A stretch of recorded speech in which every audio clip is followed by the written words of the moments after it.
The World Is Not Enough is is a strange movie because there's a lot I like in this movie. First of all, I really like how Pierce Brosnan's James Bond is a lot darker in this movie, and it really does. He really does a good performance in this movie. It's excellent. I really like that. But it also leans some inconsistency with the last movie, which I don't mind too much. But then there's also the fact that in this movie,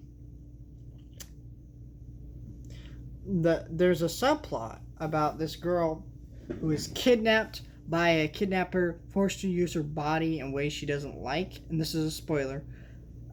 She ends up developing Stockholm syndrome and falling in love with her captor. It's a very horrific story, and it's portrayed very horrifically in the movie. She tries to choke out Bond, and there's some great moments with that. And that's a really horrific plot in the movie, rightfully portrayed that way, which is a really good, interesting story. I enjoyed that. But what I don't enjoy about this movie is that the dialogue here is not very good. The script is quite awkward.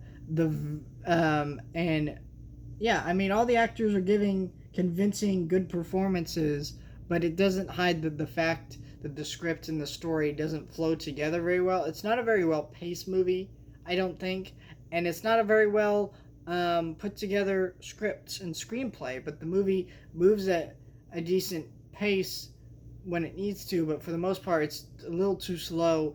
I do like that we focused a lot more on M in this movie, which is Judi Dench's character, so more time to Judi Dench is great, but a lot of this movie just didn't work because of that script, because of that screenplay. It didn't flow together to make a really good film. It is kind of one of my least favorite of the Pierce Brosnan era, and I think a lot of people feel that way with this movie, but I still think that this is a kind of underrated Bond movie. You know, there's a lot to like here, and a lot of creepy subplots. I also think that there's a character who's a female character cast as a nuclear physicist that just makes no sense. She's a very attractive woman, and you can tell that that's probably why they cast her.